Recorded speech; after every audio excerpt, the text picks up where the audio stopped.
Why should I prepare food for you? You're not my bloodline. I don't even call you family. Don't get too comfortable with me. Why are you even here in this house in the first place?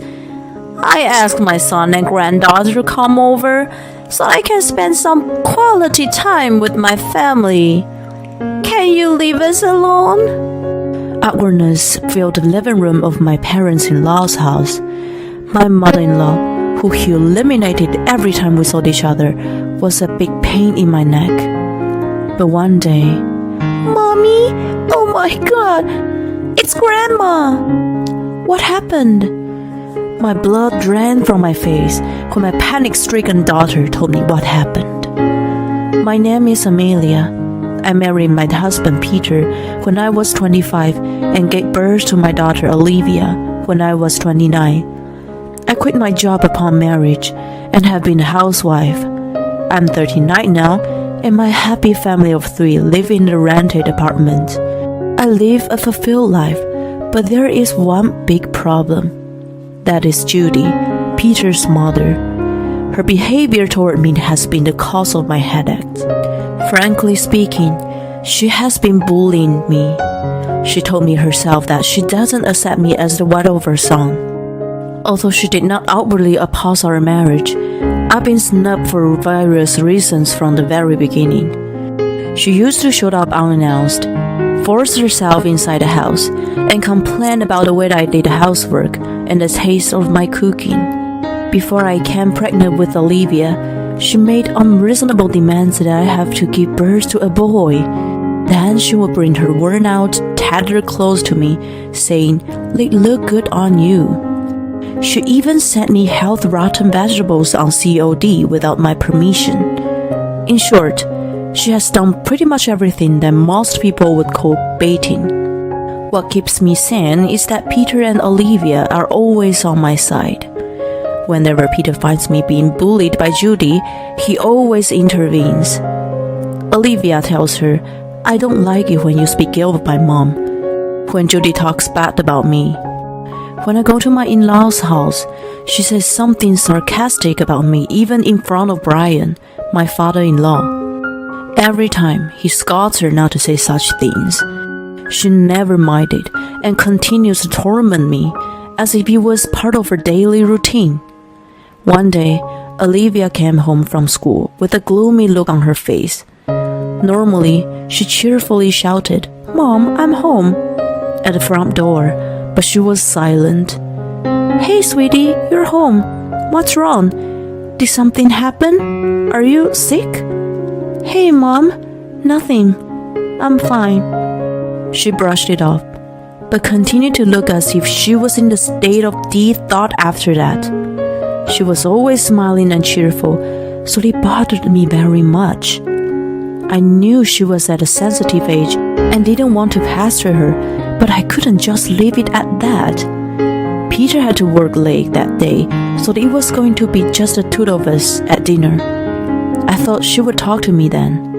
When she was slowly eating her bowl of mac and cheese, I started the conversation.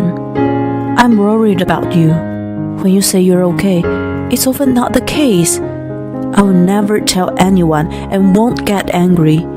No matter what happens, I'm always on your side. Can you tell me what happened?" She put down the fork and remained silent for a while. Then she made up her mind and opened her mouth. She began to explain as articulately as a 10-year-old could. She went to play with a friend at her house, which was a 15-minute drive from ours, after school. She sometimes went there, and her friend's mom drove her back afterward. On the way home, when the car stopped at the traffic lights, she saw Judy working arm in arm with a young man she didn't know. She even saw them kissing. As soon as she realized it was her grandmother, she ducked down not to be seen. I couldn't believe my ears at that completely unexpected story. The idea of her being affectionate with another man in plain sight, close to where we live, was so abominable. It must have been traumatizing to witness such a scene for a 10-year-old. I soothed her and suggested she take an aroma bath. In the meantime, I went to the corner grocer and brought her favorite ice cream. Normally, I would not give her sweets before bed, but it was unlike any other day. She was looking gloomy for a long time, but she cheered up a little upon seeing the package, and by the time she finished eating, she was almost back to her normal self. Still, I knew her innocent heart was broken. I told myself to keep a close eye on her for a while. Then, Peter came home tired from work less than half an hour after Olivia went to sleep. I thought it was cruel to tell him that his mother was having an affair with a young man, but I could not keep it from him. I told him exactly what Olivia had told me. He was enjoying his beer in the living room, but when he heard the story, he covered his mouth with a hand and ran to the kitchen. He came back with a wobbly step and mumbled weakly, "Seriously?" I could feel his pain and disgust. When he calmed down, we discussed our plans. What are we going to do about that? Shouldn't we let Brian know? Well, we can't just leave it like this. If we were to tell him, we need to gather more evidence.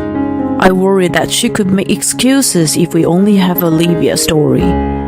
I agree with him. We decided to ask a private investigator to look into Judy's infidelity. I was impressed by the work of a professional. The investigator gathered the evidence photos in no time after I requested them. There was a picture of Judy, dressed inappropriately of her age, embracing a young man. It was a sight I didn't want to see, but I had no choice but to confirm it. The investigator also found the identity of the young man. He was a college student who actively looked for older women. Judy had been contributing a considerable amount of money to him. There was also a photo of them entering a designer's brand boutique. It didn't look like adultery, but rather she was being swindled by the young man. Anyway, there was no doubt of infidelity, and she must have been aware that it was cheating on her part. We got concrete evidence to trap her in. We weren't going to let her get away with it. The only thing left was when to tell Brian. While Peter and I were waiting for the right moment, Judy called him asking him to come over on the weekend. That was great timing. If I went there, she would most likely find a way to bully me. I was certain of that from my past experiences. If they were the case, I could expose everything then. Who would be laughing in the end? The weekend had arrived. I was usually pressed about visiting Judy, but I couldn't wait to see her that day. I could finally reveal her misdeeds. What I was imagining this and that. My family and I arrived at my in-laws' house. As soon as we parked the car, Judy opened the front door with a smile on her face. Ah, you're here. Hi, Peter and Olivia. Welcome. I prepared a delicious lunch and it's waiting for you. Come on in. As I had expected, her bullying started right away. She acted as if I were not there. She turned her back on me and didn't make eye contact. Even though I was annoyed by her baldness, I tried to think it wasn't a big deal and calmed myself. Peter was about to say something to her, but I stopped him. We needed to be patient. It wasn't better to let her carry on with it and then knock her down. When we were in the living room, Brian was sitting on the sofa, watching TV.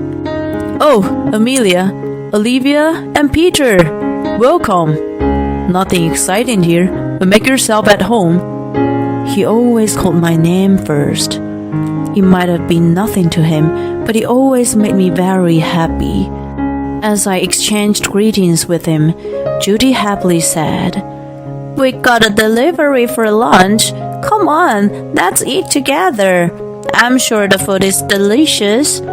She laid out the plates on the dining table. The lunch was Thai food. There was a papaya salad, pad thai, green curry, tom yum soup, and so on.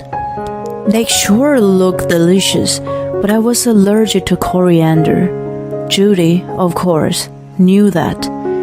You know, Judy, I'm allergic to coriander, right?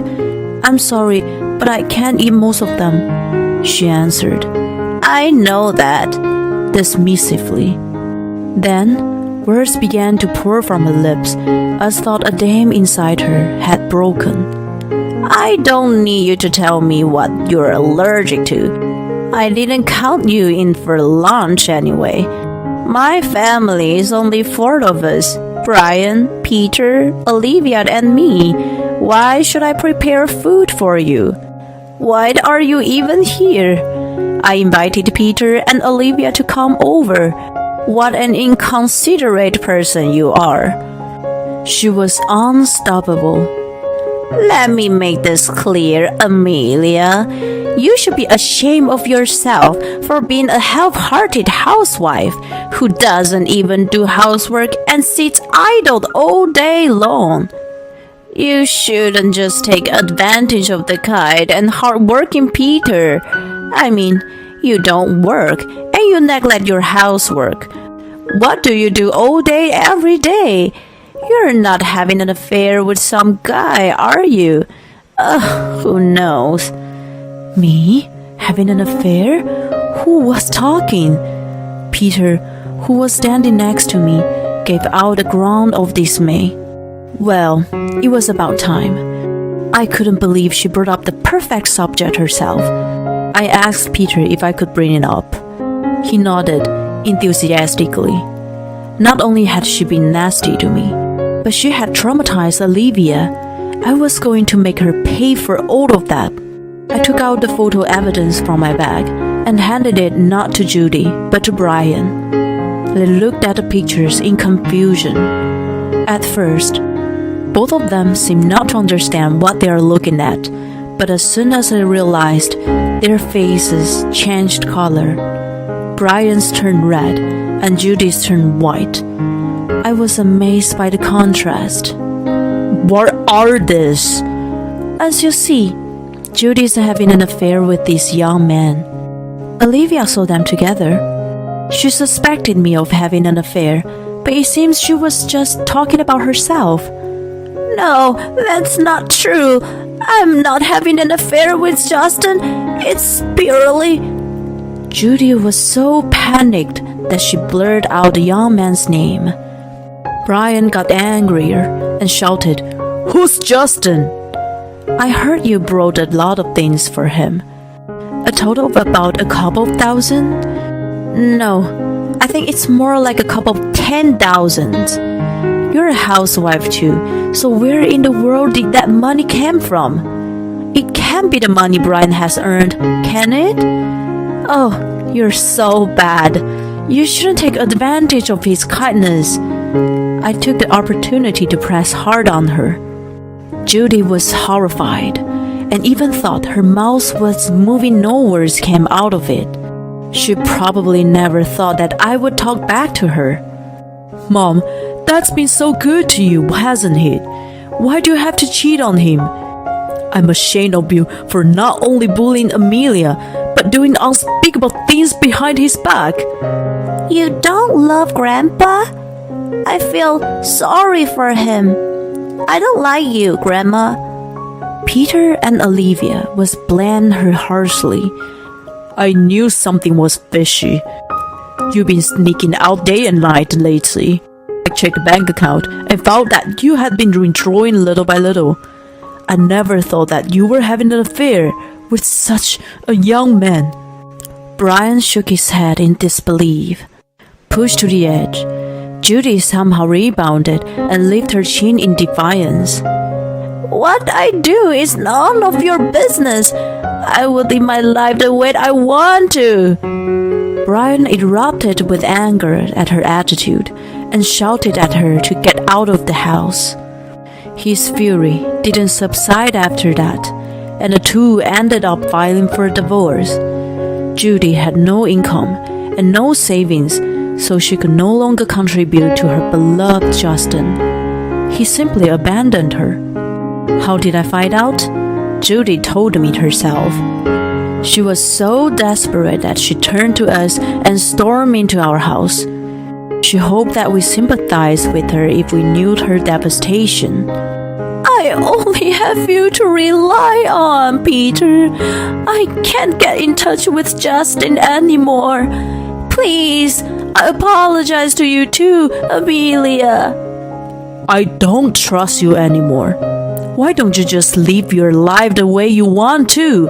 Like you said before, not my business. Of course, we had no sympathy for her. I would never forgive her for traumatizing Olivia. Eventually, we called the police to remove her. Brian had gone around telling all the relatives that Judy had an affair and that she bullied me, so she couldn't rely on them either. I heard that she was living alone in a shabby apartment and continued to pay alimony. She has truly brought this on herself. On the other hand, Brian decided to move in with us since he became alone. He's better with children than I expected. He takes Olivia to various places on weekends. Olivia also enjoys hanging out with him and seems to be gradually forgetting about Judy. Furthermore, he's helping me with the housework, saying he feels bad for living rent-free. In the beginning, I had to teach him step by step.